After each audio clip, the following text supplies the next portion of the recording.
வணக்கம் மாணவர்களே, குருகுலம் நிகழ்ச்சியினூடாக உங்களை சந்திப்பதில் மகிழ்ச்சி அடைகின்றேன். நாம் தரம் 13 முதலாவது தேர்ச்சியான பொறுமைப்படுத்தலுக்கான ஆயத்தத்தை வெளிக்காட்டுவர் என்னும் பாடத்தில் இப்போது நாம் தூவல் மற்றும் துளி நீர்ப்பாசனத்தின் ஆராய்வர் என்னும் தேர்ச்சி மட்டத்தை இரண்டாவது தேர்ச்சி மட்டத்தை நாங்கள் பார்க்க உள்ளோம். அதில் முதலாவதாக நாங்கள் நீர்ப்பாசனம் என்றால் என்னென்று பார்ப்போம்.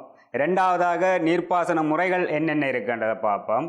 அடுத்ததாக நாங்கள் அதில் வருகின்ற அந்த நீர்ப்பாசன முறைகளில் வருகின்ற துளி நீர்ப்பாசனம் மற்றும் தூவல் நீர்ப்பாசன முறைகளை நாங்கள் பார்க்க போகின்றோம். அப்போ அந்த வகையில் நாங்கள் முதலாவதாக இப்போ நாங்கள் நீர்ப்பாசனம் என்னென்றால் பார்ப்போம். இப்போ நீர்ப்பாசனம் என்றால் என்ன? அதாவது நாங்கள் மழை வீழ்ச்சி, எங்களுக்கு மழை வீழ்ச்சி பயிற்சியைக்கு மழை வீழ்ச்சியால் நீர் கிடைக்கப்பெறுகுது. மழை காலங்களில் எங்களுக்கு பயிற்சியைக்கு நீர் கிடைக்கப்பெறு. அப்போ இந்த நீர் கிடைக்காத காலங்களில் நாங்கள் என்ன செய்யணும்? அந்த பயிருக்கான நீர் தேவையை நிவர்த்தி செய்ய வேண்டிய தேவை இருக்கும். அப்போ என்ன இங்கே சொல்லப்படும் என்றால், மழை வீழ்ச்சியால் அதாவது பயிற்சியைக்கு மழை வீழ்ச்சியால் நீ கிடைக்கின்ற நீர் போதாத இடத்து நாங்கள் செயற்கையாக வழங்குகின்ற நீரைத்தான் நீர்ப்பாசனம்னு சொல்லுவோம். அப்போ நாங்கள் சரியாக இங்கே வரவிலக்கணமாக உங்களுக்கு என்னென்னு சொல்லப்படுது என்றால், பயிரொன்றின் நீர் தேவையை நிறைவு செய்வதற்காக மழை வீழ்ச்சி மூலம் கிடைக்கும் நீர் போதாத இடத்து செயற்கையான முறைகளில் நீர் வழங்குவதே நீர்ப்பாசனம் எனப்படும். அப்போ இவ்வாறு நாங்கள் ஒரு வரவிலக்கணத்தை இங்கே கட்டி எழுப்புவோம். அப்போ அந்த வரவிலக்கணத்தின் அடிப்படையில் நாங்கள் நீர்ப்பாசனம் மேற்கொள்கிறோம். அந்த நீர்ப்பாசனம் நாங்கள் மேற்கொள்ளுகின்றதுக்கு அடிப்படையாக நாங்கள் பிரதானமாக 4 வகையாக வகைப்படுத்தினாங்கள். ஒன்று மேற்பரப்பு நீர்ப்பாசனம், 2 தரைக்கீழ் நீர்ப்பாசனம் அல்லது உபமேற்பரப்பு நீர்ப்பாசனம் என்று சொல்லுவோம், 3வது தூவல் நீர்ப்பாசனம், 4வது துளி நீர்ப்பாசனம். அப்போ நாங்கள் இங்கே எங்களோட உயிர்முறைமைகள் தொழில்நுட்பத்தில் நாங்கள் படிக்க வேண்டியது தூவல் நீர்ப்பாசனம், துளி நீர்ப்பாசனம் பற்றி நாங்கள் படிக்கணும். அப்போ முதலாவதாக நாங்கள் இங்கே துளி நீர்ப்பாசனம் என்றால் என்ன? இப்போ நாங்கள் எங்களோட நீர் தேவை எங்களோட உலர் வலயங்களை பொறுத்த வரையில் நீர் பற்றாக்குறை எல்லாம் நிலவும். அப்போ அந்த நீர் பற்றாக்குறையை நிலவுறதுக்காகத்தான் நாங்கள் இந்த தூவல் நீர்ப்பாசனம் துளி நீர்ப்பாசனத்தை பிரயோகிக்கிறோம். அப்போ இங்கே துளி நீர்ப்பாசனம் என்றால் நீங்கள் என்னென்று பார்த்தீங்களென்றால், ஒரு அமுக்கத்துக்குள்ள நாங்கள் வழங்கி ஒரு ட்ரிப்பர்ஸ் என்று சொல்லப்படுகின்ற ஒரு துளியாக நீரை வெளியேற்றுகின்ற செயற்பாட்டை தான் நாங்கள் துளி நீர்ப்பாசனம்னு சொல்லுவோம். அப்போ அங்கே ஒரு மூடிய குழாய் தொகுதிகள் எல்லாம் நாங்கள் பயன்படுத்துவோம். அப்போ நீங்கள் இங்கே நாங்கள் துளி நீர்ப்பாசனம் என்று நாங்கள் வரவிலக்கணமாக பார்த்தோம் என்றால், அமுக்கத்தின் கீழ் பக்க குழாய் தொகுதியினுள் பிரவகிக்கும் நீரை வெளியேற்றிகள் மூலமாக துளியாக வழங்கும் முறையே துளி நீர்ப்பாசனம் என்று சொல்லுவோம். ஆனால் அந்த துளி நீர்ப்பாசனத்தை நாங்கள் எவ்வாறு அங்கே பயிர்களுக்கு பயன்படுத்துகிறோம்ன்றதை நாங்கள் அப்போ இங்கே ஒரு துளி நீர்ப்பாசன தொகுதி என்றால் ஒரு கட்டமைப்பு இருக்கும், என்னென்ன கூறுகள் அங்கே காணப்பட போகுது. அப்போ நீங்கள் முதலாக பார்த்தீங்களென்றால் இந்த படத்தை பாருங்க. அதாவது நீர்முதல் காணப்படும். நீர்முதல்ல இருந்து நீரை நாங்கள் மேலே உயர்த்தணும். அப்போ அதை நாங்கள் முன்னைய கிளாஸில் பார்த்தாங்களே உயர்த்தல் முறைகளில். அப்போ இங்கே நாங்கள் என்ன செய்ய போகிறோம்? அங்கே ஒரு பம்பி ஒன்றை பாவிக்க போகிறோம். அப்போ நீர் பம்பி ஒன்று நாங்கள் அங்கே பாவிப்போம். அந்த நீர் பம்பிலேருந்து வெளியேற்றுகின்ற நீர் பிரதான குழாயினூடாக வெளியேற்ற போகுது. அப்போ அந்த பிரதான குழாயில் பிரதான கட்டுப்பாட்டு தொகுதிகள் கொஞ்சம் இருக்கும். பிரதான கட்டுப்பாட்டு தொகுதிகள் கொஞ்சம் இருக்கும். அப்போ அந்த கட்டுப்பாட்டு தொகுதிகளாக நீங்கள் பார்த்தீங்கன்னா அதில் மணல் வடி இருக்கும், வெஞ்சூரி என்ற அமைப்பு இருக்கும். அதாவது நாங்கள் பசலை தொட்டி என்ற அமைப்பிலாம் அந்த வெஞ்சூரி அமைப்பு வரும். அப்போ வெஞ்சூரி என்ற அமைப்பு இருக்கும். அப்போ இதெல்லாம் அந்த பிரதான கட்டு. அதை விட அதில் நிற்க போகிறது மணல் வடி தொட்டியில் இருக்க போகிறது பேக்போஸ் என்று சொல்லப்படுகின்ற, அதாவது பின்முகமாக நீரை நாங்கள் அனுப்பி அதை கழுவுகின்ற செயற்பாடும். அதே நேரம் அமுக்க கட்டுப்படுத்திகளும் அதில் இருக்கும். அமுக்க கட்டுப்படுத்திகள் அமுக்கமானிகள் எல்லாம் அதில் இருக்கும். எவ்வளோ ப்ரெஷரை நாங்கள் கொடுக்க போகிறோம்ன்றது அதுக்கு என்ன செய்ய போகுது? அப்படியே அடுத்த தொகுதியை நீங்கள் பார்த்தீங்க என்றால் அப்படியே அது பிரதான குழாய்க்கு பிரதான குழாய்களுக்கு கூடாக பக்க குழாய்க்கு போகும். பக்க குழாய்களில் நீங்கள் பார்த்தீங்கன்னா சிலது நாங்கள் இப்போ பயிர் நிலப்பரப்பு அதிகமானால் இடையில பக்க குழாய்க்கும் பிரதான குழாய்க்கும் இடையில நாங்கள் ஒரு உபகுழாய்கள் பாவிப்போம். குழாய்கள் பாவிப்போம். அந்த உபகுழாய்களில் இருந்து பக்க குழாய்க்கு வரும். பிறகு பக்க குழாயிலேருந்து நாங்கள் என்ன செய்வோம்? எமிட்டர்ஸுக்கு போடுவோம். அதாவது வெளியேற்றிகளை நாங்கள் அதில் போடுவோம். அதைத்தான் இந்த படத்தில் இதில் உங்களுக்கு காட்டப்பட்டிருக்கு. பக்க குழாய்களில் இணைக்கப்பட்டிருக்கு. அப்போ நாங்கள் இங்கே ஒவ்வொன்றையும் ஒவ்வொரு இதாக பார்த்தோம் என்றால், முதலாவது நாங்கள் நீர்முதலில் நாங்கள் பார்த்தோம் என்றால், நாங்கள் எங்களுக்கு தேவையான மேற்பரப்பு நீர்முதலோ அல்ல நிலக்கீழ் நீர்முதலையோ நாங்கள் இங்கே தெரிவு செய்து கொள்ளலாம். அப்போ அங்கே தெரிவு செய்து கொள்ளக்கின்ற நீர்முதல் என்ன செய்யும்? நாங்கள் தூய நீராக இருந்தால் எங்களுக்கு நல்லது. ஏன் நாங்கள் இங்கே பாவிக்க வேண்டியது என்ன பாவிக்க போகிறோம்? ரிப்பர்ஸ், அதாவது எமிட்டர்ஸ்கள் பாவிக்க போகிறோம். அதாவது எங்களோட வெளியேற்றிகளை அடைக்கலாம். அப்போ அதுக்காக நாங்கள் தூய நீரை பாவிக்கிறது நல்லது. அப்போ தூய நீரை கொண்ட நீர்முதல்களில் இருந்து நாங்கள் நீரை பாவிக்கிறது நல்லதாக இருக்கும். அடுத்து இங்கே நாங்கள் பம்பி பாவிக்க போகிறோம். அதாவது நீரை வெளியேற்றுவதற்காக நாங்கள் பம்பியை பாவிப்போம். ஆனால் பம்பியை நாங்கள் பாவிக்க போகிறோம் என்றால் இங்கே நாங்கள் என்ஜின் வகை பம்பிகளையோ அல்லது இயந்திர வகை பம்பிகளையோ நாங்கள் பாவிப்போம். ஆனால் இயந்திர வகை பம்பிகளையோ நாங்கள் பாவிக்க போகிறோம். அப்போ அந்த பம்பியில் நாங்கள் பாவிக்க ஒரு விடயத்தை கவனத்தில் கொள்ளணும். என்னென்றால் இந்த எஃபிஷியன்சி பம்பியின் வினைத்திறன் 50% குறையாத பம்பிகளாக நாங்கள் பாவிப்போமா என்றால் நல்லது. ஏனென்றால் நாங்கள் ஒரு குறித்த அமுக்கத்தின் கீழே என்ன செய்யணும்? நாங்கள் நீரை வழங்கணும். அப்போ வினைத்திறன் 50% குறையாமல் இருந்தால் அந்த பம்பியை நாங்கள் நல்லபடியாக பிரயோகிக்கலாம். இப்போ அந்த பம்பியை நாங்கள் சில பம்பிகளுக்கு பதிலாக ஓவர்ஹெட் டேங்கை நாங்கள் பாவிக்கலாம். அதாவது மேல்தலை தொட்டின்னு சொல்லுவோம். மேல்தலை தொட்டி என்றால் நாங்கள் டேங்குன்னு சொல்லுவோம். மேலே உயரத்தில் கட்டுகின்ற அந்த தொட்டிகளையும் பாவிக்கலாம். ஏன்னா அது ஒரு குறித்த ஒரு அமுக்கத்தை வழங்கும். ஒரு குறிப்பிட்ட உயரத்துக்கு மேலே இருக்க ஒரு குறித்த அமுக்கத்தை வழங்குறதால அது என்ன செய்யும்? எங்களுக்கு துளி துளியாக நீர் வெளியேறும். வெளியேறும். அப்போ அதனூடாக துளி துளியாக நீர் வெளியேறி கொண்டிருக்கிறாள் அந்த ஓவர்ஹெட் டேங்கின்னு நாங்கள் பாவிக்கலாம். இப்போ இது எங்களோட பம்பிக்கு அடுத்ததாக பிரதான கட்டுப்பாட்டு தொகுதி இருக்கும். பிரதான கட்டுப்பாட்டு அலகு இருக்க போகுது. பிரதான கட்டுப்பாட்டு அலகு. அந்த பிரதான கட்டுப்பாட்டு அலகில் நிறைய அதாவது உப பகுதிகள் இருக்கும். ஒன்று பார்த்தீங்கன்னா வடி இருக்கும், நீர்வடி. இப்போ நீர்வடியில் பார்த்தோம்னால் நாங்கள் நல்ல அதாவது கலங்கல் தன்மையான நீராக இருந்தால் நாங்கள் அதுக்கு முதல் மணல் வடி ஒன்று பாவிப்போம். அந்த மணல் வடி என்ன செய்யும்? அதில் உள்ள கலங்கல் தன்மை எல்லாம் நீக்கி இங்கால நீரை அனுப்பும். அதுக்கு முதல் அதாவது நாங்கள் சர்க்குலோன் வடி என்று சொல்லுவோம். அதாவது நீரை கீழிருந்து மேலாக சுழற்சி முறையில் அனுப்ப என்ன செய்யும்? துணிக்கைகள் கீழே வடிக்கப்படும். அப்போ அது ஒரு வகையான மணல் வடி என்று சொல்லுவோம். அடுத்ததாக என்ன ஒரு மணல் வடி இருக்கும். அப்போ அந்த மணல் வடிக்கும் பிறகு என்ன செய்ய போகிறோம்? மணல் வடிக்கு அடுத்ததாக நாங்கள் பாவிப்போம்டா அந்த மணல் வடியில் என்ன ஒரு குறிப்பிட்ட பகுதிகள் இருக்கும். அது பார்த்தீங்கன்னா எங்களோட அமுக்கமான அதாவது பேக்போஸ் என்று சொல்லப்படுகின்ற வெளியேற்றி கழுவுகின்ற பகுதி இருக்கும். ஏன்னா அதுக்கு மேலே அடுத்து நாங்கள் எங்களோட வழங்குகின்ற ப்ரெஷர், அதாவது அமுக்கத்தை அளவிடணும் என்றபடியால் ஒரு அமுக்கமானி இருக்கும். மற்றது அமுக்கத்தை நாங்கள் கூடி குறை, அதாவது எங்களோட அமுக்கத்தை கட்டுப்படுத்துகிற கொண்ட ஒரு அலகு இருக்கும். ஏனென்றால் நாங்கள் பாவிக்கின்ற துளி நீர்ப்பாசனத்தில் என்ன ரிப்பர் ஸ்டேப்புகள் பாவிப்போம், துளிகள் பாவிப்போம். அமுக்கத்தை கூட்டி விட்டோம் என்றால் அங்கே என்ன செய்யும்?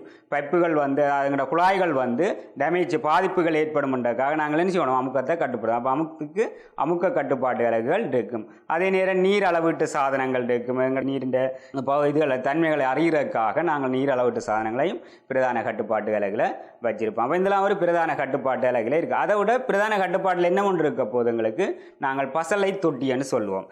நாங்கள் துளி துளியாக வேர்வெளியத்துக்கு நாங்கள் நீரை வழங்குகிறபடியால் அந்த வேர்வெளியத்துக்கு வழங்குகிறபடியால் நாங்கள் என்ன செய்யலாம்?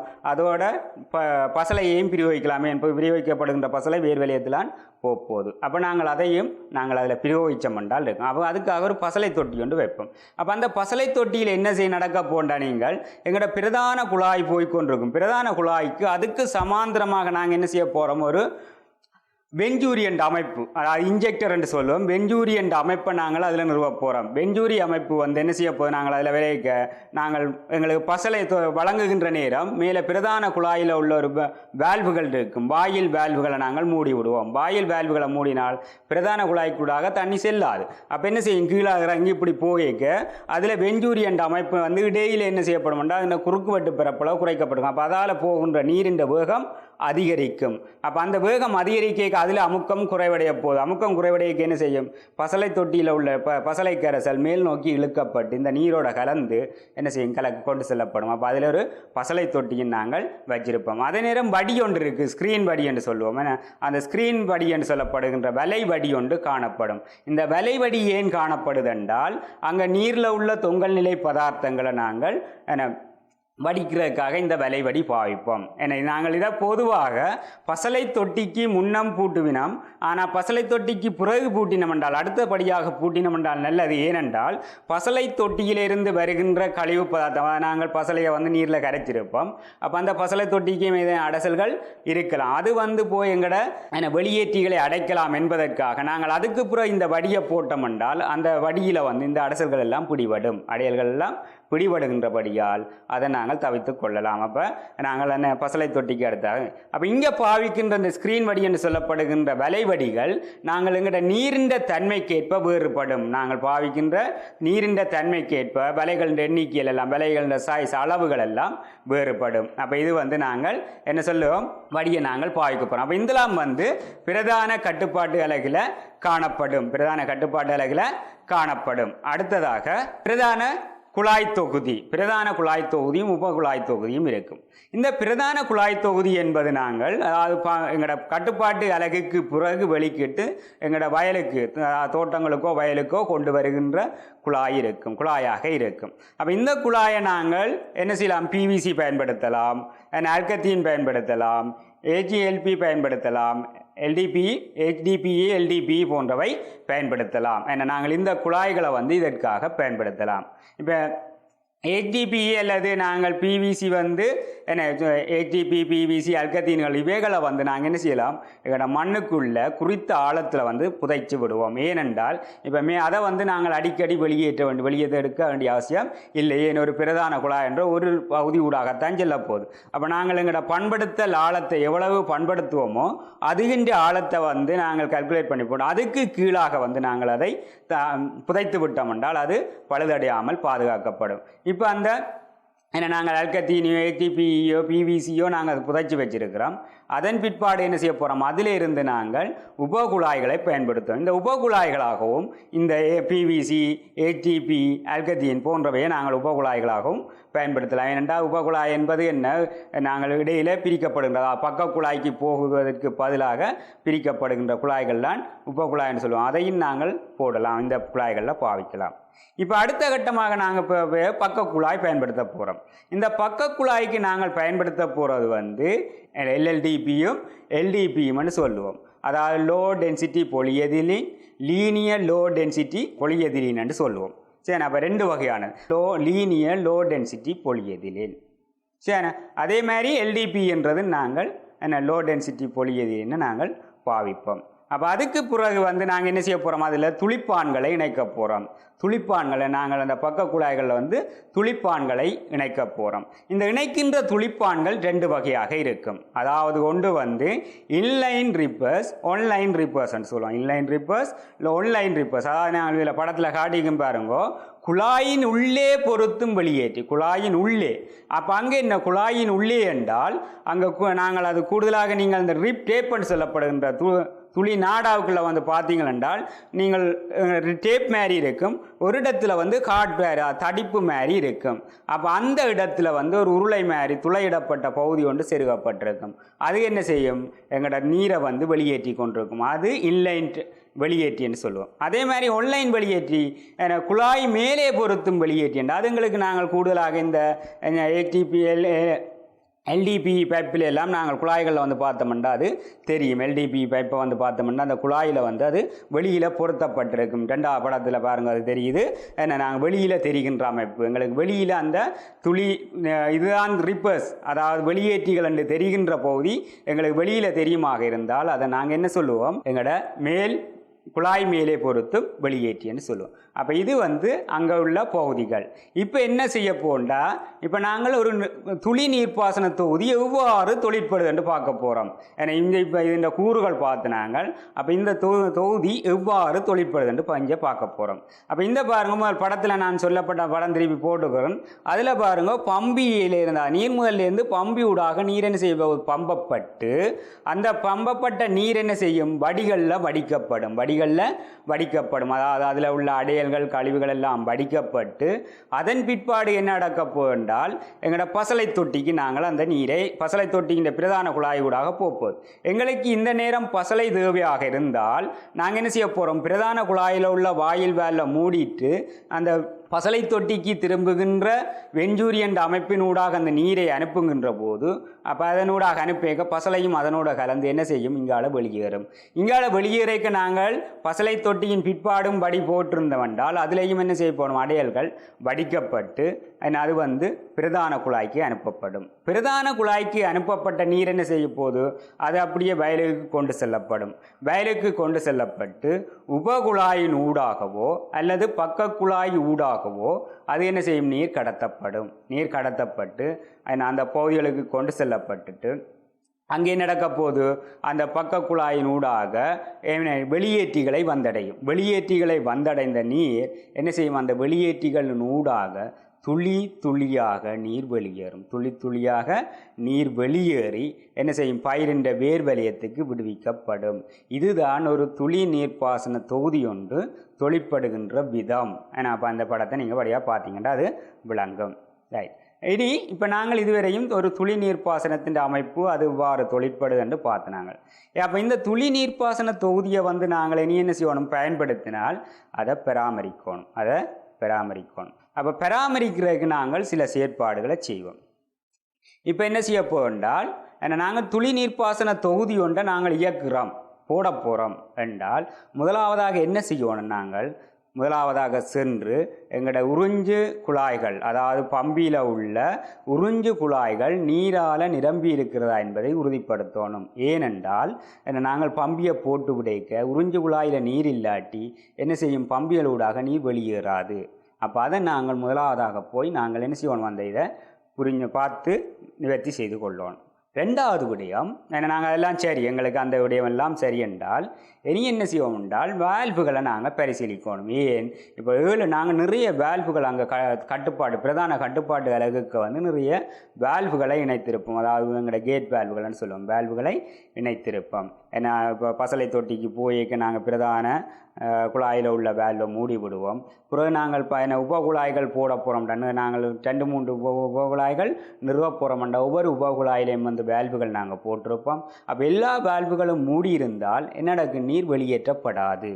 அப்போ நீர் வெளியேற்றப்படாட்டி எங்களுக்கு பம்பிக்கும் என்ன செய்யும், நாங்கள் உயர் அமுக்கம் தண்ணி வெளியேறாமல் இருக்கிறதால பம்பி உயர் அமுக்கத்தில் தொழிற்படைக்க எங்களோட அந்த கட்டுப்பாட்டு அலகுகள் அல்லது குழாய்கள் வெடிப்புக்கு உள்ளாகலாம். அப்போ நாங்கள் என்ன செய்யணும், போய் அதை பரிசீலனை செய்யணும். இது எல்லாம் திறந்திருக்குதா, எது மூட வேண்டியதோ அதை மூடி, எது திறக்க வேணுமோ எங்களுக்கு தேவையானதோ அதை நாங்கள் திறந்து விடணும். அப்போ அந்த வால்வுகளை பரிசீலனை செய்யணும். அப்போ இது அடுத்த முதல் நாங்கள் பம்பியை இயக்க போகிறோம். ஏன்னா பம்பியை இயக்க போகிறோம் என்றால் என்ன நடக்கணும், இப்போ நாங்கள் பம்பி போட முதல் இதெல்லாம் பார்த்துட்டு நீ பம்பியை நாங்கள் போட வைக்க அடுத்த விடயம் போய் பார்க்கணும். என்ன, இப்போ பிரதான கட்டுப்பாட்டு அலகு அந்த அதில் உள்ள துணைக்கூறுகள் எல்லாம் தொழிற்பாடு இவ்வாறு இயங்குது. ஏன்னா இப்போ எங்களோட மணல் வடி, மற்றது எங்களோட ஸ்க்ரீன் படி. இப்போ ஸ்க்ரீன் படி என்ன செய்யலாம், ஏற்கனவே நாங்கள் இப்போ அடையல் கலந்த நீர் கூட என்றால் அது என்ன செய்யும், போய் அடையல்கள் அடைந்து அந்த நீர் வடி அடைச்சிருக்கும். அப்போ அதனூடாக நீர் வெளியேறுகின்ற அளவோ அல்லது நீரோ வெளியேறாமல் இருக்கலாம். அப்போ நாங்கள் அது என்ன செய்யணும், போய் அந்த வடியை கலட்டி அது இருக்க நாங்கள் பரிசீலனை செய்யணும். வடி துப்புரவாக இருக்கா இல்லாட்டி கலட்டி அதை நாங்கள் கழுவி போட்டு திருப்பி போட்டோம்னால் அது இயங்கும். அதே நேரம் எங்களோட அமுக்கமானிகள்ன்ற தொழிற்பாடு, ஏன்னா அமுக்கமானிகள் சரியாக தொழிற்படுது. முதலே சொன்னான் கட்டுப்பாட்டு அலைகளில் ப்ரெஷர் கேஜ்னு சொல்லுகின்ற அமுக்கமானி இருக்கும். அப்போ அந்த அமுக்கமானி நாங்கள் சரியாக தொழிற்படுதான்றதை பார்க்கணும்.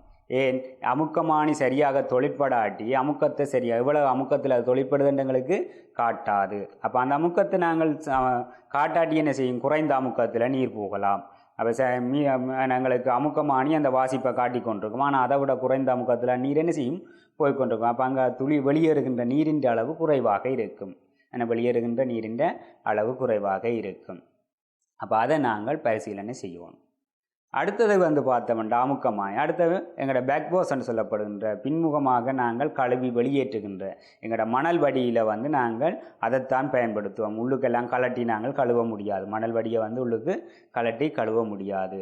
பேக்போஸ்ன்னு சொல்லப்படுகின்ற பின்முகமாக கழுவுதல் என்று சொல்லப்படுகின்ற அமைப்பு இருக்குது. அப்போ அதை நாங்கள் அந்த தொழிற்பாட்டில் இருந்தால் அதுக்கூடாக நீர் அந்த பேக்போஸ் என்ற இதில் செட்டிங்கில் நின்றால் நீர் இங்கே எங்களோட பிரதான குழாய்க்கு வராது. அப்போ அது என்ன செய்யும், அந்த பேக்போஸனூடாக வெளியேறி கொண்டிருக்கும். அப்போ நாங்கள் என்ன நீர் வரையில்னு பார்த்தோம். அப்போ அதை நாங்கள் என்ன செய்யணும், அது பேக் போர்ஷன்ட இதில் தான் நிற்கிதா, அந்த பேக் போர்ஷன்தை க்ளோஸ் பண்ணி எங்களோட ரன்னிங் அதாவது சர்வீஸ் சென்டரில் நாங்கள் விட வேண்டி இருக்கும். அப்போ அது எல்லாத்தையும் நாங்கள் அங்கே என்ன செய்யணும், அந்த அமுக்க கட்டுப்பாட்டு அலகில் நாங்கள் அதை பரிசீலனை செய்யணும். சரி, அப்போ இதுகள் நாங்கள் எங்களோட கண்ணுகளால் பார்த்து மேலால் நாங்கள் அதை பார்த்து வரைக்கும் என்னென்ன அமைப்பு அதில் பிரச்சனை இருக்குன்னு பார்ப்போம். அடுத்ததாக நாங்கள் நீர்ப்பம்பின்ற தொழிற்பாட்டை பார்க்கணும். இப்போ நீர்ப்பம்பியை நாங்கள் இயக்கி விடைக்க இப்போ நீர்ப்பம்பி என்ன செய்யும், இயங்கும். சில நேரம் அது என்ன செய்யுங்கிற இயங்கி கொண்டிருந்தாலும் நாங்கள் முதல் உங்களுடைய முன்னைய வகுப்பில் பார்த்த அந்த குறைபாடுகளை நீர்ப்பம்பி காட்டும். என்ன ஒன்று என்ன செய்யும், இப்போ அதிலிருந்து எங்களோட வளமைக்கு மாறான ஒலி எழுப்பலாம், அல்லது எங்களோட என்ன சொல்லுகின்ற ஓட்டசீல் என்று சொல்லப்படுகின்ற நீர் முத்திரைகள் தேய்ந்து அதனூடாக நீர் வெளியேறலாம். ஏன்னா இப்போ அந்த இதில் நாங்கள் அதில் ஆராய்ச்சி அப்போ அதுக்கு ஏற்ற மாதிரி நாங்கள் அதை செக் பண்ணுவோம். அப்போ அதை செக் பண்ணி விடுவோம். ஓகே, அடுத்து நாங்கள் என்ன பார்க்கணுமெண்டா நீர்ப்பாசனம் செய்தா பிறகு என்ன செயற்பாடு செய்யணும். இப்போ நாங்கள் அதாவது இப்போ நீர்ப்பாசனம் நாங்கள் செய்ய போகிறோம் என்றால் எங்களோட அந்தத்தில் நாங்கள் ஏற்கனவே என்ன செய்திருப்போம், அந்தத்தில் உள்ள எல்லாத்தையும் கலட்டி நீரை வெளியேற்றியிருப்போம். அப்போ அந்த அந்தத்தில் உள்ள வேல்வுகளெல்லாம் மூடி இருக்கான்னு நாங்கள் போய் பார்க்கணும். அடுத்தபடியாக நாங்கள் நீர்ப்பாசனம் செய்து முடிச்சிட்டா என்ன செய்யணும் என்றால் நாங்கள் அந்த குழாய்களில் உள்ள அந்தங்களில் நாங்கள் என்ன செய்யணும், அதில் உள்ள நீர் எல்லாத்தையும் முழுமையாக வெளியேற்றணும். ஏன் அந்த குழாயில் நீர் தேங்கி இருந்தால் அதில் அல்கள் வளரலாம், ஏன்னா மற்ற புற பொருட்கள் எல்லாம் அதுக்குள்ளே இருந்து எங்களுடைய குளிப்பாண்ட அதில் வெளியேற்றிகளை அடைக்கும். அப்போ அதை நாங்கள் அதுக்காக என்ன செய்யணும், அந்த நீர் எல்லாத்தையும் முழுமையாக வெளியேற்றி விடணும்.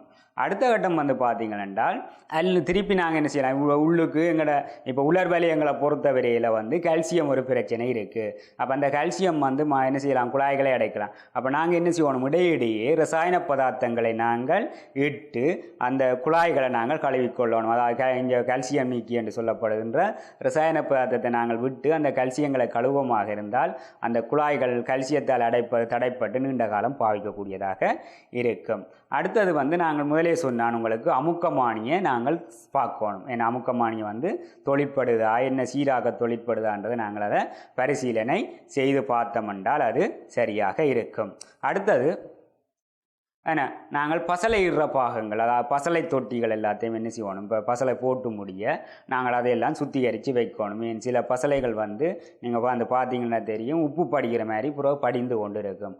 அப்போ அதை என்ன செய்யும், அது எங்களோட படிவுகள் குழாய்கள் ஊடாக சென்று எங்களோட துளிப்பான்களை அடைக்கும், அல்லது வெளியேற்றிகளை அடைத்து கொள்ளும். அப்போ அதுக்காக நாங்கள் கழுவி துப்புரவாக வச்சிருக்கணும். அடுத்தது எங்களோட எமிட்டர்ஸ்கள் சொல்லுவோம், நாங்கள் வெளியேற்றிகள் அந்த சீரான அளவில் நீரை வெளியேற்றுக்குது. அதாவது நீங்கள் பார்த்தீங்கன்னா தெரியும், நாங்கள் ஒரு பக்க குழாய் போட்டால் பக்க குழாயில் உள்ள முதலாவது துளிப்பானும் அதுன்ற தொங்கலில் உள்ள துளிப்பானும் என்ன அதுன்ற அளவுக்கு நீரை வெளியேற்றுக்குதான்றதை பார்க்கணும்.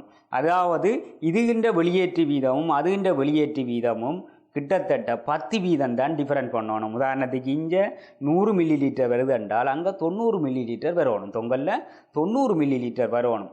இந்த முதலாவது வெளியேற்றியில் 100 மில்லி லிட்டர்ண்டா தொங்கல் வெளியேற்றி கடைசி வெளியேற்றியில் 90 மில்லி லிட்டர் வரணும். அதை விட குறைந்தால் அது எங்களுக்கு சரியான அமுக்கத்தில் தொழிற்படவில்லை என்பதை நாங்கள் அறிந்து அதுக்கான அமுக்கத்தை வழங்குவோம். அப்போ அது 10 வீதமாக நாங்கள் பேணிக்கொள்ளணும். சரி, அடுத்த விடயமாக நாங்கள் இனி இதெல்லாம் பராமரித்தல் பார்த்து நாங்கள் இனி துளி நீர்ப்பாசனத்தின் அனுகூலம்.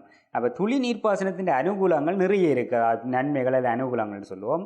ஏன்னா முதலாவது அதில் நீர்ப்பாசன வினைத்திறன் உயர்வு. இப்போ நீர்ப்பாசனத்தின் வினைத்திறன் பார்த்தீங்கன்னா எங்கட இது மேற்பரப்பு நீர்ப்பாசனம் எல்லாம் 50 வீதம் தான் நீர் வினைத்திறன். அதாவது நாங்கள் வழங்குகின்ற நீரில் 50 வீதமான நீரைத்தான் பயிர் வரும், மிச்சம் 40 வீதமான நீர் இழக்கப்படுது. ஆனால் துளியில் 95 வீதமான நீர் வினைத்திறன் இருக்குது. அதாவது நாங்கள் 100 மில்லி லிட்டர் கொடுத்தோம்னா 95 மில்லி லிட்டர் தாவரத்தால் பயன்படுத்தப்படும். அப்போ 5 வீதம் தான் இழக்கப்படும். அப்போ நீர்ப்பாசன வினைத்திறன் மிக உயர்வாக இருக்கும், 95 வீதத்துக்கிட்ட உயர்வாக இருக்கும். அடுத்தது பார்த்தீங்கன்னா நாங்கள் இங்கே பயிரின்ற வேர்வெளியத்துக்கு மாத்திரம்தான் நீரை வழங்குறோம். பயிரின்ற வேர்வெளியத்துக்கு மாத்திரம் நீரை வழங்குறதால நீரிழப்பெல்லாம் குறைவு.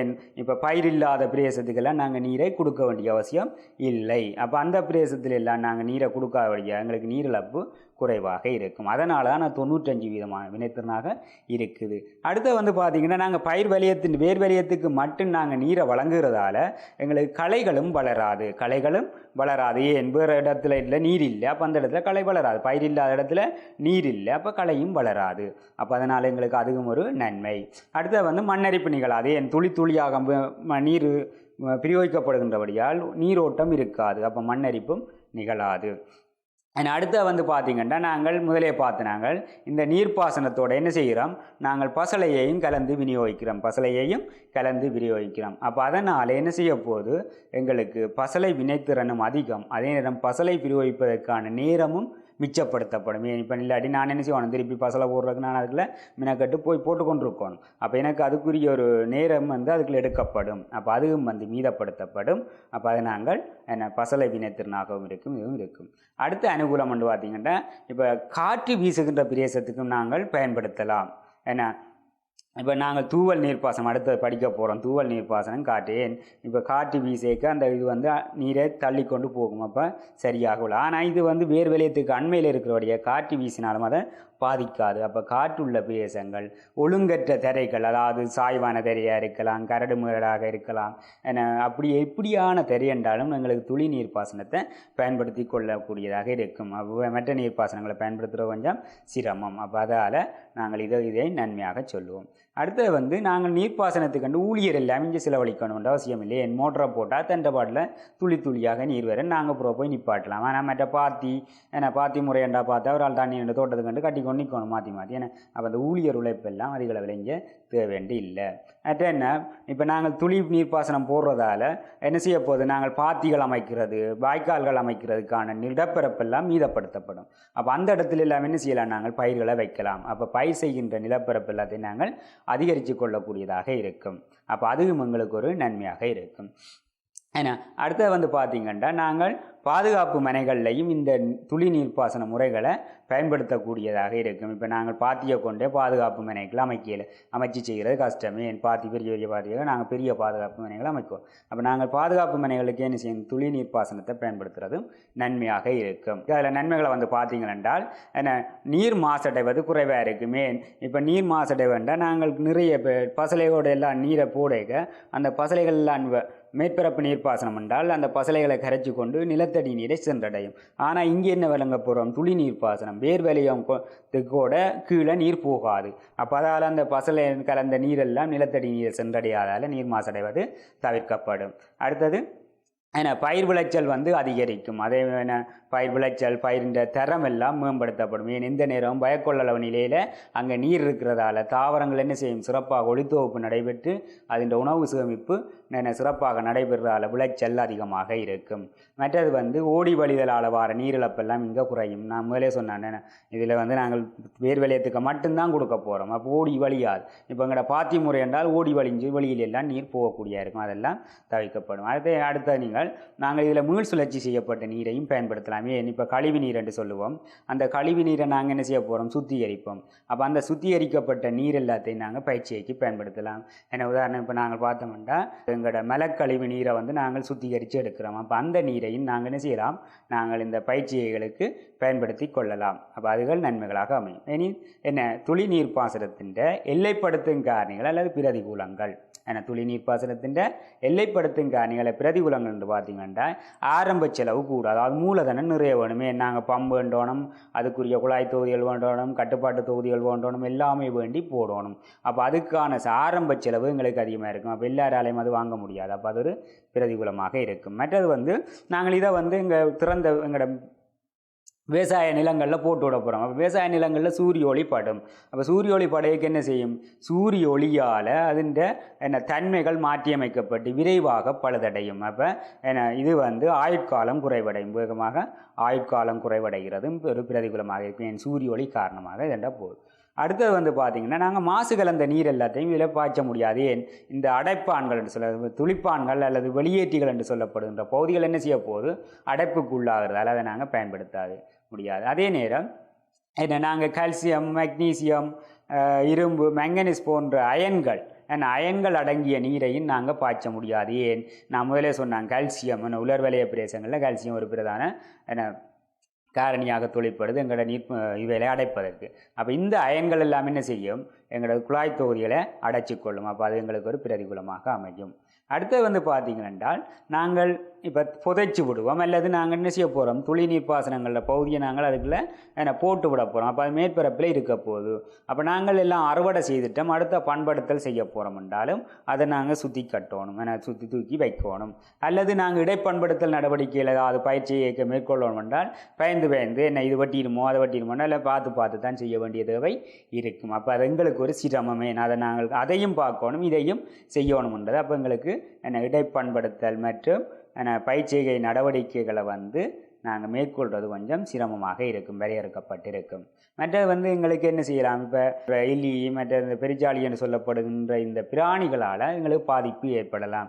ஏன்னா நீங்கள் வீட்டையே பார்த்தீங்கன்னா சரி, நீங்கள் ஏதாவது பைப்புகள் அதில் வச்சு விட்டீங்கன்னா எலி வெட்டி போடும். அப்போ அது மாதிரி வயலுக்கையும் என்ன செய்யும், எலிகள் காணப்படும். அது என்ன செய்யும், அந்த பைப்புகளை வந்து டேமேஜ் பண்ணும், அதாவது பாதிப்பு ஏற்படுத்தும். அப்போ அது எங்களுக்கு ஒரு பிரச்சனை.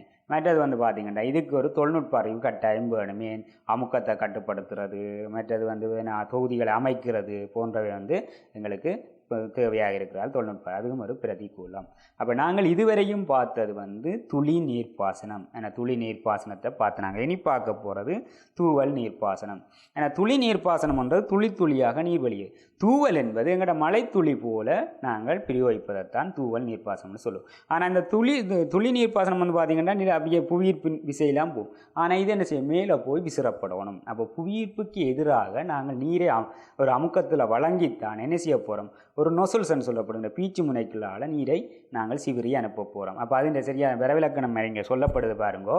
மூடிய குழாய் தொகுதியின் வழியே நீர்ப்பம்பி ஒன்றை பயன்படுத்தி ஈர்ப்பு விசைக்கு எதிராக உயர் அமுக்கத்தின் கீழ் நீரை பம்பி பீச்சு முனையொன்றின் மூலம் தூறல் போன்று நீர்ப்பாசனம் செய்யும் முறையே தூவல் நீர்ப்பாசனம்னு சொல்லுவோம். சரிண்ணே, அப்போ இது தூவல் நீர்ப்பாசனம். துளி நீர்ப்பாசனம் மாதிரி இங்கேயும் தூவல் நீர்ப்பாசனம் வந்து குறிப்பிட்ட தொகுதிகளை கொண்டிருக்கும். அதில் வந்து பார்த்திங்கன்னா அங்கே நாங்கள் பார்த்த மாதிரி நீர் முதல் பம்பி எல்லாம் பொதுவான அமைப்பு. மற்றது வடிகட்டி இருக்கும். அங்கே நாங்கள் பசலை தொட்டிக்கு பதிலாக நாங்கள் இங்கே மருந்து தொட்டி என்று பாவிப்போம். ஏன், இப்போ மருந்து நாங்கள் ஸ்ப்ரே பண்ணுறது மேற்பரப்புக்கு தான் ஸ்ப்ரே பண்ணுவோம். அப்போ அங்கே நாங்கள் இங்கே மருந்து தொட்டி பாவிக்க விரும்பினால் மருந்து தொட்டி பாவிக்கலாம். நாங்கள் எங்களோட பயிர் இல்லாத நிலத்துக்கும் அந்த பசலைகள் சென்றடையும் என்பதால் அந்த பசலைகளை அதை வந்து பிரயோகிக்கிறது குறைவு. அப்போ நாங்கள் மருந்து என்றால் பிரயோகிக்கலாம். அங்கே களைநாசினிகள் போன்றவையெல்லாம் பயன்படுத்துவோம். அதுக்கு பிறகு வந்து பார்த்திங்கன்னா அங்கே பிரதான குழாய் வரும். பிரதான குழாய் ஊடாக பக்கம் உபகுழாய்க்கு போகும். உபகுழாய் ஊடாக பக்க குழாய் வரும். ஆனால் பக்க குழாயினூடாக என்ன செய்யும், எங்களுக்கு உயர்த்தி என்று சொல்லப்படும். அங்கே பக்க குழாயில் என்ன செய்ய போகிறோம், துளிப்பானை பொருத்த போகிறோம். இங்கே உயர்த்தி என்ற மேலே உயர்த்த போகிறோம். ஏன், எங்களோட பயிர் செய்கின்ற பயிரின் உயரத்துக்கு ஏற்ற மாதிரி அந்த உயர்த்தியை நாங்கள் மாற்றி அமைச்சு செய்ய போகிறோம். அப்போ அதில் உயர்த்தி வரும். உயர்த்தியில் தான் என்ன செய்ய போகிறோம், பீச்சு முனையை நாங்கள் இணைக்க போகிறோம். அப்போ பாருங்கள், ஒவ்வொரு டைம் ஒவ்வொரு தொழிற்பாடாக இப்போ பிரதான கட்டுப்பாட்டு அலகில் வடி இருக்குது, அமுக்க கட்டுப்பாட்டு அதாவது நாங்கள் துளி நீர்ப்பாசனத்தில் பார்த்த அத்தனை அமைப்புகளும் இங்கே காணப்படும். அதாவது துளி நீர்ப்பாசன தொகுதியின் அமைப்பில் காணப்பட்ட பிரதான கட்டுப்பாட்டு அமைப்பெல்லாம் இங்கே காணப்படும். முதலே அது எல்லாம் நான் உங்களுக்கு சொன்னபடியால் இதில் வந்து உங்களுக்கு என்னென்ன அமைப்பு இருக்கும் அந்த விளக்கவும் இதுக்கு மீண்டும் வந்தடையும். சரி, இனி இந்த பிரதான குழாய் உபகுழாய் அதுவும் நாங்கள் என்ன இங்கே பிவிசி பயன்படுத்தலாம், ஏடிபி பயன்படுத்துவோம். ஏடிபியும் பிவிசியும் பயன்படுத்துவோம். இங்கே நாங்கள் இப்போ அதுக்கு பிறகு உயர்த்திக்கும் வந்து ஏடிபியும் பிவிசியும் பயன்படுத்துவோம். அப்போ உயர்த்தியில் வந்து நாங்கள் அமைக்கப்படுகின்ற ஒரு அமைப்பு பீச்சு முனை. இந்த பீச்சு முனை நாங்கள் பயன்படுத்துகின்ற தன்மைகளுக்கு ஏற்ற வேறுபடும். இப்போ அந்த பீச்சு முனையை நாங்கள் தூவல் தலையன்னு சொல்லுவோம். தூவல் தலையன்று சொல்லப்படும். அப்போ நீங்கள் தூவல் தலையை தெரிவு செய்ய 2 பிரதான விடயங்கள் எங்களுக்கு கவனம் செலுத்தும். நாங்கள் ஒன்று வந்து வெளியேற்றுகின்ற நீரின்ற அளவு, அதாவது எங்களுக்கு எவ்வளவு நீர் தேவை, எங்களுக்கு எவ்வளவு நீர் தேவை என்பதற்கேற்ற நாங்கள் தூவல் தலையை தெரிவு செய்து கொள்வோம். இப்போ எங்களுக்கு பெரிய அளவில் நீர் தேவை, பெரிய நிறைய நீர் தேவை என்றால் நாங்கள் அதை பயன்படுத்துறது பாரு. இப்போ களப்பயிர்களுக்கு என்றால் அதின் கோணம் வந்து பார்த்திங்கன்னா நீரிறக்க கோணம் வந்து 30 பாகையில் அமையக்கூடியதாக 2 பீச்சு முனை கொண்ட பகுதிகளை நாங்கள் பார்ப்போம். 1 அல்லது 2 பீச்சு முனை, அதாவது நீர் வந்து ஒரு பக்கத்தால் வெளியேறும், அது 2 பக்கத்தால் வெளியேறும். நீங்கள் பார்த்தீங்கன்னா தெரியும் பீச்சு முனைகள், அதாவது எங்களோட தூவல் தலைகளில் வந்து நீர் ஒரு பக்கத்தால் வெளியேறுகின்றதும் இருக்குது, நீர் இப்படி அடிக்க பின்பக்கத்தாலையும் ஒரு கொஞ்சம் நீர் வெளியேறும். அப்போ அந்த 2 முனைகள் கொண்ட தூவல் தலையை நாங்கள் பாவிக்கலாம். அடுத்தது வந்து நாங்கள் புல்லுகள் என்றால் பெரிய பீச்சு முனை கொண்டதை நாங்கள் கூட பாவிக்கிறோம். நீங்கள் பார்த்தீங்கன்னா தெரியும், அந்த பூங்காக்கள் வழியே ஒரு பெரிய ஒரு உயரமாக இருக்கும், அதை அப்படியே சுற்றி அடித்து கொண்டிருக்கும், அது பெரிய பீச்சு முனைன்னு சொல்லுவோம். பெரிய பீச்சு முனை கொண்டதை நாங்கள் பயன்படுத்துவோம் புல்தரைகளுக்கு. பயிர்களுக்கு என்றால் களப்பயிர்களுக்கு என்றால் நாங்கள் சின்னனைத்தான் பாவிக்கிறது. அதே மாதிரி இப்போ மரங்கள் என்றால் நாங்கள் அதை மைக்ரோ ஸ்ப்ரிங்க்லர் சொல்லுவோம். மைக்ரோ, அதாவது 4 தொடக்கம் 7 பாகை அதாவது நீர் இறக்க கோணம் கொண்டது, 4 தொடக்கம் 7 பாகை நீர் இறக்கம் கோணம் கொண்ட நாங்கள் தூவல் திரைகளை பாவிச்சு கொள்ளுவோம். அப்போ இது வந்து பெரிய மரங்களாக இருந்தால் நாங்கள் பாவிச்சு கொள்வோம். அடுத்தது நீங்கள் பார்த்தீங்கன்னா என்ன ஒன்று, இப்போ மிக குறைவாக நீர் வெளியேற தேவை என்றால் இப்போ நாங்கள் பனிப்புகார் என்று சொல்லுவோம், அதாவது ஆளுகை நிபந்தனை அல்ல கட்டுப்படுத்திய சூழல் நிபந்தனைகளான பயிற்சிகை. ஆளுகை மனைகளுக்குள்ள நாங்கள் அந்த பனிப்புகார் என்று சொல்லுவோம், அதாவது நீரை வந்து மிக குறைந்த அளவில் வெளியேற்றுவது மிஸ்ட் என்று சொல்லப்படுகின்றதும். அப்போ அதுக்கு நாங்கள் பாவிக்கிற பொகர்ஸ் என்று சொல்லுவோம், அதுக்கு பொகர்ஸ் என்ற நாங்கள் தூவல் தலையை பாவிப்போம். ஏன்னா மிக குறைந்த, நீங்கள் பார்த்தீங்கன்னா அது எங்களுக்கு அந்த சர்வீஸ் ஸ்டாண்டில் நீங்கள் பார்த்தீங்கன்னா வழியாக தெரியும், நீரில் தொங்கலில் விழுகின்ற நீர் ஒரு சின்ன சின்ன துளிகளாக விழும். ஏன்னா நீங்கள் வாகனங்கள் சர்வீஸ் போட போனீங்கன்னா அந்த இடத்துல நீரை பீச்சேக்க தெரியும், அப்படியே தொங்கல் முனையில் வந்து ஒரு சின்ன சின்ன துகள்களாக விழும், அதுதான் அந்த பனிப்புகார். அப்போ அப்படியான நீர் வெளியேற்றலுக்கு வந்து நாங்கள் இதை பயன்படுத்துவோம்.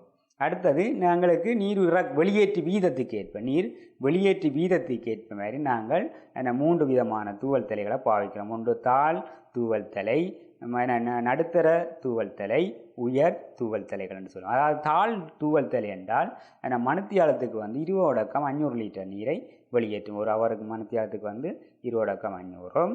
எங்களோட நடுத்தரம் வந்து பார்த்தீங்கன்னா 500/2000 லிட்டரையும், உயர்தரம் என்றால் 2000/5000 லிட்டரையும் வெளியேற்றும்.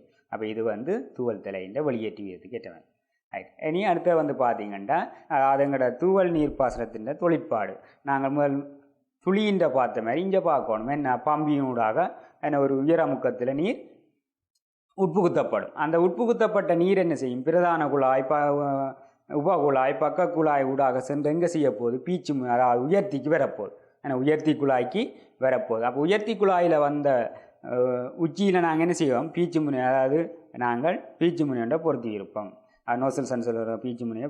அப்போ அந்த நீர் என்ன செய்ய போடும், உயர் அமுக்கத்தில் நீர் வரப்போகுது, பம்பியினூடாக நீர் அமுக்கத்தில் வந்து அதில் ஒரு சின்ன துளையூடாக நீர் வெளியேறப்போகுது. அப்போ நீர் அந்த துளையூடாக வெளியேறக்க அந்த அமைப்பு வந்து நீங்கள் பார்த்தீங்கன்னா தெரியும், அதில் வந்து ஒரு அடியை மோதும், நீர் வந்து மோதும். நீர் மோதினோன்னா அந்த மோதுகைக்கு ஏற்ற அது என்ன செய்யும், தள்ளப்படும். மேல் தலை வந்து சுழலக்கூடிய மாதிரி தானே, தள்ளப்பட்டோன்னு என்ன செய்யும், அந்த தலை சுழல வலிக்கிடும். அப்போ சுழல வலிக்கிட அந்த நீர் என்ன செய்யும், அந்த வெளியேறுகின்ற பாதையும் மாறி மாறி கோணம் மாறி மாறி இப்படியே சுற்றி கொண்டு இருக்கும். அப்போ நீர் என்ன செய்யும், சுற்றி வர தூவல் போன்று வெளியேறிக்கொண்டு இருக்கும்.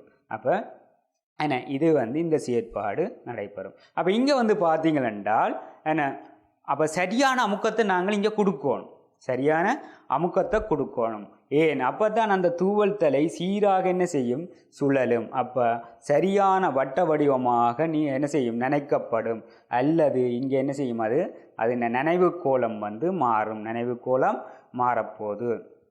சரி, அடுத்து வந்து பார்த்தீங்கன்னா இங்கே நீர் தூவல் தலையிலேருந்து வெளியேறுகின்ற நீர் என்ன செய்யும், இப்போ கிட்ட, அதாவது தூவல் தலைக்கு கிட்ட இப்படி விழப்போகுது. அப்போ விரைக்க தொங்கல் வரையும் போய் இந்த அண்மையில் வந்து அதிகளவான நீரும் சேய்மையில் வந்து குறைந்தளவு நீரும் தான் விழும்.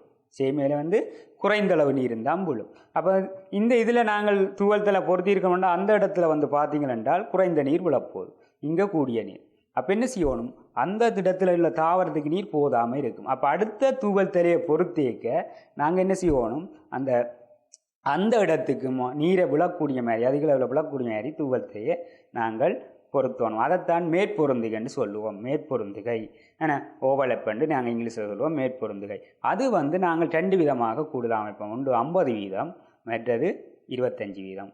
கூடுதலாக நாங்கள் பயிற்சிகளை பாவிப்பது 50 வீதமான மேற்பொருந்துகையை தான் பாவிப்போம். என்ன இதுகின்ற விழுகின்ற நீர் அதுகின்ற தூவல் தலையின் தூவல் பகுதியின் அடிப்பகுதியையும் அந்த தூவல் பகுதியின் வருகின்ற நீர் இதுகின்ற அடிப்பகுதியும் விழக்கூடியவாறு 50 வீதம் மேற்பொருந்துகை செய்வோம். அப்போ அது ஓவலப்பன்னு சொல்லுவோம். அப்போ இது நாங்கள் அங்கே சொல்லப்படுகின்ற இது. இனி நாங்கள் இப்போ நீர்ப்பாசனம் அதாவது தூவல் நீர்ப்பாசனம் தொழிற்படுகின்றது பார்த்து நாங்கள் இனி அடுத்தது நாங்கள் அதை பராமரிக்க போகிறோம். எப்படி நாங்கள் துளி நீர்ப்பாசன தொகுதி பராமரித்த போது தான் இங்கேயும் நாங்கள் அதை பராமரிக்கணும். இப்போ நீர்ப்பம்பியை நாங்கள் தூவல் நீர்ப்பாசனத்தின் நீர்ப்பம்பியை நாங்கள் பரிசீலிக்கத்தான் வேணும். அதாவது இங்கே ஒரு உயர் அமுக்கத்தில் நாங்கள் வழங்குவோம்.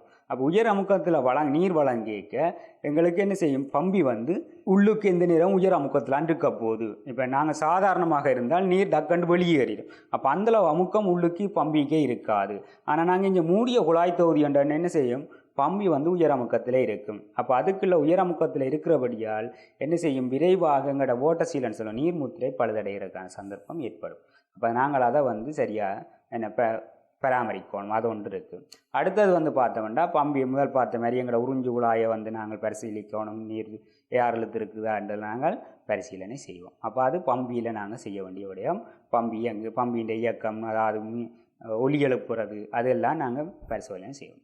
2வது விடயம் நாங்கள் வெளியேறுகின்ற நீர் வடிக்கணும். அப்போ அந்த வடியை நாங்கள் என்ன செய்யணும், இங்கே வடியையும் நாங்கள் திறந்து பார்த்து அது என்ன இருக்குது நாங்கள் பார்க்கணும். அப்போ விலையுள்ள வடியண்டா நாங்கள் என்ன செய்வோம், கலட்டி கழுவுவோம். கலட்டி அந்த விலை எல்லாத்தையும் விலையை வெளியில் கழுவி போட்டு பொருத்தலாம்.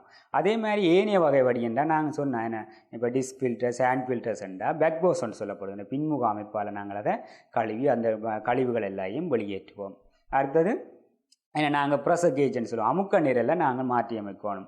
எதுக்கு எந்தளவு அமுக்கம் தேவை என்பதை நாங்கள் மாற்றி அமைக்கணும். இப்போ தூரம் கூடண்டா நாங்கள் என்ன செய்யணும், இடையே அமுக்கத்தை வழங்குகின்ற அமுக்க கட்டுப்படுத்தியல் அமுக்கத்தை வழங்குகின்ற ரெகுலேட்டர் சொல்லுவோம். ப்ரெஷர் ரெகுலேட்டர்கள் இடக்கிட நாங்கள் பொருத்தி விடணும். நிறைய தூரத்துக்கு நாங்கள் தூவல் நீர்ப்பாசனம் செய்ய போகிறோம். அமுக்கத்தை சீராக வழங்குவதற்காக அதை நாங்கள் நினச்சி விடணும். அப்போ அதெல்லாம் பார்த்து கொள்ளணும். அடுத்து பார்த்திங்கன்னா குழாய் தொகுதிகளை கழுவணும். ஏன் இப்போ நான் முதல்ல சொன்னேன், இப்போ எங்களோட கால்சியங்கள் அயன்கள் அந்த குழாய் தொகுதிகளில் தேங்கி இருந்தால் அது பீச்சு முனைகளை அடைக்கும். அப்போ நாங்கள் அது இந்த அந்தத்தில் எப்போவுமே ஒரு வேல்வ் கொண்டு வச்சுருப்போம். அந்த வேல்வை திறப்பதனூடாக அதில் உள்ள முழு நீரையும் வெளியேற்றி நாங்கள் என்ன செய்வோம் பார்த்துக்கொள்வோம். அடுத்து இங்கே நீர்க்கசிவு இருக்கான்னு பார்க்கணும். ஏன் அதாவது உயர்ந்த அமுக்கத்தில் தொழிற்படுறபடியால் எங்கேயாவது லீக்கேஜ்கள் அதாவது குழாய் தொகுதிகளில் துளைகள் ஏற்படலாம், இல்லை பாதிப்புகள் ஏற்பட அதனூடாக நீர் கசியலாம். அப்போ அந்த நீர் கசிவு இருந்தால் எங்களுக்கு என்ன செய்யும், தூவலுக்கு போகின்ற நீரின் அமுக்கம் குறைவடையும். அப்போ அந்த அமுக்கத்தை நாங்கள் சீர் செய்யணும்னால் இந்த துளி கசிவுகள் இருக்குதான்றதை பார்த்து அதை நாங்கள் சீர் செய்து கொள்ளணும். மற்ற பார்த்தீங்களென்றால் நாங்கள் பசலை கலவை தொட்டிகளை பிரிய வச்சோன்னா கழுவத்தான் போகணும். முதல்ல சொன்னால் தானே இங்கே நாங்கள் மருந்து தொட்டி இல்லை பசலை தொட்டி பாவிக்கலாம். அப்போ பாவிச்சோம்னால் அதை நாங்கள் கழுவி வைக்கணும். மற்ற களை கட்டுப்பாட்டு தொகுதி என்று சொன்னான், அதாவது மருந்து தொட்டிகளையும் நாங்கள் கழுவணும். மற்ற நாங்கள் இடையிடையே என்ன செய்வோம்னா எங்களோட தூவல் தலை பீச்சு முனைகளை நாங்கள் கலட்டி அதுகளை க்ளீன் பண்ணி அதாவது துப்புரவு செய்து மீண்டும் பொருத்துதல் வேண்டும். அல்லது நாங்கள் அதை பார்க்காமல் விட்டோம் என்றால் என்ன நடக்கும், அது காலப்போக்கில் கால்சியங்கள் இதெல்லாம் அடைச்சி பழுதடைந்துடும். அப்போ அதெல்லாம் பிரச்சனை. அப்போ இனி தூவல் நீர்ப்பாசனத்தின் அனுகூலம். இப்போ நாங்கள் துளி நீர்ப்பாசனத்தின் அனுகூலம் இருந்த மாதிரி தூவல் நீர்ப்பாசனத்துக்கும் அனுகூலங்கள் பிரதிகூலங்கள் இருக்குது. அப்போ இதில் அனுகூலம் ஒன்று பார்த்தீங்கன்னால் நீரிழப்பு இழிவாக இருக்கும், குறைவாக இருக்கும்.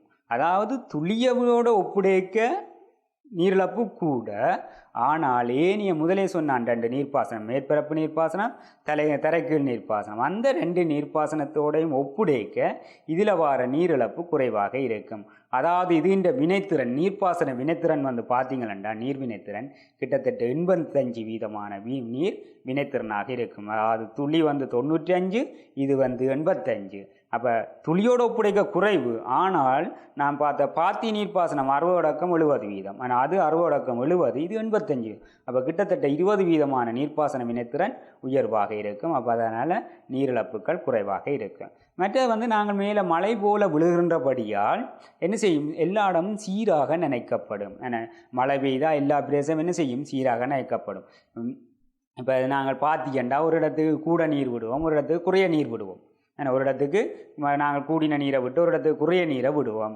அல்லது நீங்கள் பார்த்தீங்கன்னா அங்கேருந்து ஓடி வரைக்க நீர் அங்கேருந்து ஓடி வரைக்க என்ன செய்யும், நீர் முதல் உள்ள மண் படைக்கு இறங்கி கொண்டிருக்கும், தொங்கலில் குறைஞ்சி விடும். நாங்கள் பார்த்து நிரம்பினோன்னு என்ன செய்வோம், நிப்பாட்டிடுவோம். அப்போ ஆனால் இந்த பகுதியில் என்ன செய்யும், நீர் அதிக அளவில் நிற்கும், இந்த பகுதியில் நீர் குறைந்த அளவில் தேங்கியிருக்கும். ஆனால் நாங்கள் தூவலண்டைக்கு எல்லா இடமும் அது என்ன செய்யும், சீராக நீரை இறக்கிவிடும். அப்போ அது ஒரு நிலத்தை சீராக நினைக்கும்.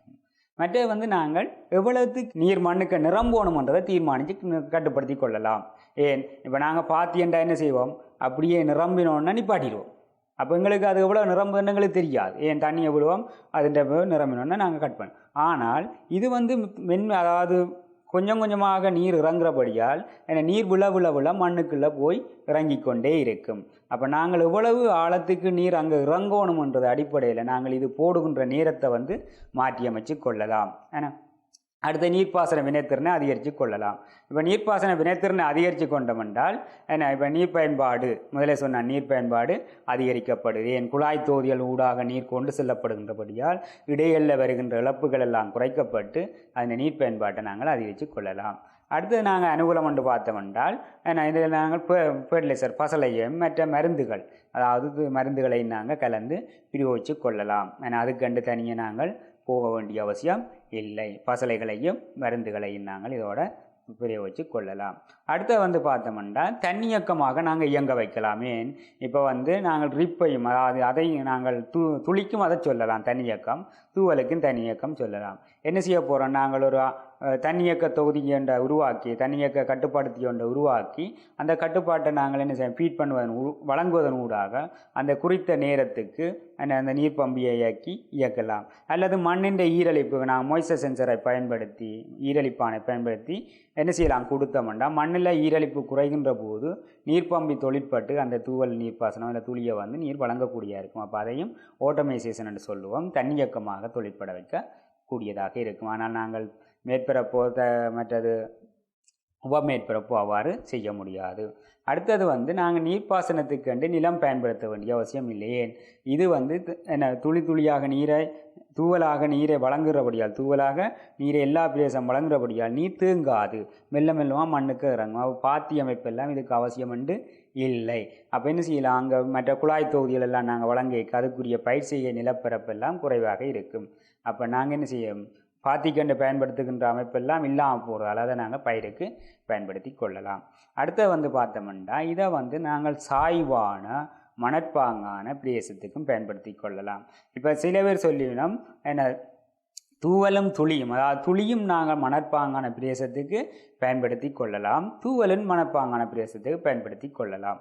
ஏன்னா தூவலும் நாங்கள் மணற்பாங்கான பிரதேசங்களுக்கு என்ன செய்வோம், பயன்படுத்தி கொள்ளுவோம். அப்போ அதன் ஊடாக இதெல்லாம் நன்மை. மற்ற நாங்கள் பாத்தி என்று பார்த்தீங்கன்னா நீங்கள் மணலுக்கு தண்ணியை விட விட விட அது அங்கே தண்ணி நிற்காது, கீழே போய்கொண்டே இருக்கும், கீழே வடிஞ்சு போய்கொண்டே இருக்கும். அப்போ தேங்கி நிற்காது. இதெண்டா என்ன செய்ய போகிறோம், தூவல் வழங்கிக்க அப்படியே என்ன செய்யும், அந்த மண் பரப்பில் தேக்கப்படும், தாவரம் என்ன செய்யும், உடனடியாக பெற்றுக்கொள்ளும். அப்போ அது நன்மைகளாக அமையும். இனி நாங்கள் பிரதிகூலங்கள் பார்க்க போகிறோம். ஏன்னா இது இந்த பிரதிகூலம். இப்போ நன்மைகள் பார்த்தனாங்கள், இனி பிரதிகூலங்கள் பார்த்தோம்னால் ஏன்னா துளிக்கு ஏற்ற மாதிரி தான் இங்கேயும் ஆரம்ப செலவு உயர்வு. இப்போ துளிக்கு நாங்கள் அமுக்கம் நிறைய கொடுக்கணும்னு அவசியம் இல்லை. ஆனால் தூவலுக்கு உயர் அமுக்கம் கட்டாயம் வழங்கியே ஆகணும். ஏன் புவியீர்ப்பு விசைக்கு எதிராக நீரை அனுப்பி ஸ்ப்ரே பண்ண போகிறோம், ஏன்னா தூவ போகிறோம். அப்போ அதுக்கு கட்டாயம் ஒரு உயர் அமுக்கம் கொடுக்கணும். அப்போ அதுக்கு அமுக்கம் கூடிய பம்பிகளை நாங்கள் பாவிக்கணும். அப்போ அதனால் என்ன துளியோட ஒப்புடைக்க இதுக்கு செலவு உயர்வாகத்தான் அமையும், செலவு உயர்வாக அமையும். ஒப்பீட்டில் எல்லாத்திலுடையும் ஒப்புடைக்க தூவலுக்கு செலவு உயர்வு. மற்றது என்ன நான் முதலே சொன்னான், துளியோட ஒப்புடைக்க நீரிழப்பு ஏற்படும். ஏன் இப்போ துளி என்பது வேர் வலயத்துக்கு மட்டும் நீரை வழங்கும்னு சொன்னான், இது எல்லா இடமும் நீரை வழங்க போகுது. அதாவது பயிரில்லாத இடத்துலையும் நீர் விழும். அப்போ அந்த இடத்துக்கு நீர் தேவையண்டு இல்லை. அப்போ அந்த நீர் என்ன செய்யும், இழப்புகளாக நாங்கள் கருத்தில் கொள்ளுவோம். அப்போ அது எங்களுக்கு ஒரு பிரதிகூலமாக இருக்குது. மற்ற பாருங்கோ நாங்கள் ஸ்ப்ரே பண்ண போகிறோம், அதாவது தூவ போகிறோம். தூவேக்க வளிமண்டலத்துக்குள்ளாலாம் நீர் போகுது. அப்போ சின்ன சின்ன துளியாக போயிக்க என்ன செய்ய போகுது, வளிமண்டல வெப்பத்தை பெற்று அந்த நீர் ஆவியாகும். வளிமண்டல வெப்பத்தை பெற்று நீர் ஆவியாகும். என்ன சின்ன சின்ன துளிகளாக போயிக்க டக்குன்னு அந்த வளிமண்டல வெப்பத்தை அந்த நீர் பெற்றுக்கொள்ளும்.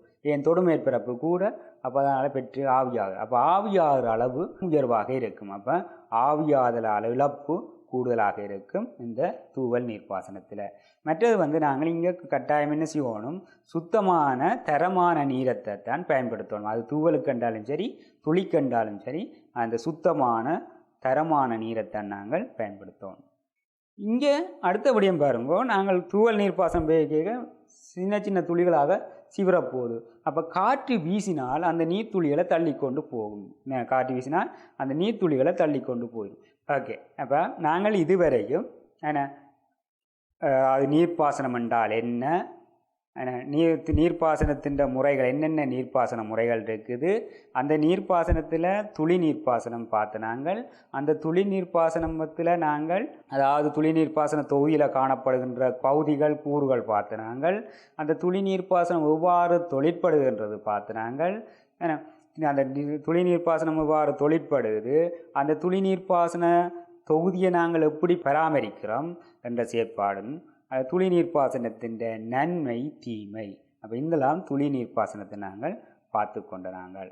அது மாதிரி அடுத்தது தூவல் நீர்ப்பாசனம். தூவல் நீர்ப்பாசனம் என்றால் என்னென்று பார்த்து நாங்கள் தூவல் நீர்ப்பாசனத்தில் உள்ள கூறுகள், தூவல் நீர்ப்பாசன தொகுதியில் உள்ள கூறுகள் நாங்கள் பார்த்து நாங்கள் அதில் கூறுகள் என்னென்ன வருகிறது என்றும், அடுத்ததாக நாங்கள் தூவல் நீர்ப்பாசன தொகுதியின் கூறுகள் அது தூவல் நீர்ப்பாசனம் எவ்வாறு தொழிற்படுது, தூவல் நீர்ப்பாசனம் எவ்வாறு தொழிற்படுதுன்றதை நாங்கள் பார்த்தாங்க.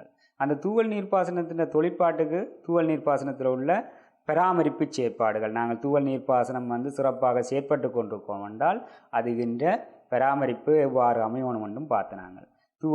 அதுக்கடுத்ததாக தூவல் நீர்ப்பாசனத்தின் நன்மைகள் அல்லது பயன்கள் அனுகூலங்கள் என்று பார்த்தினாங்க.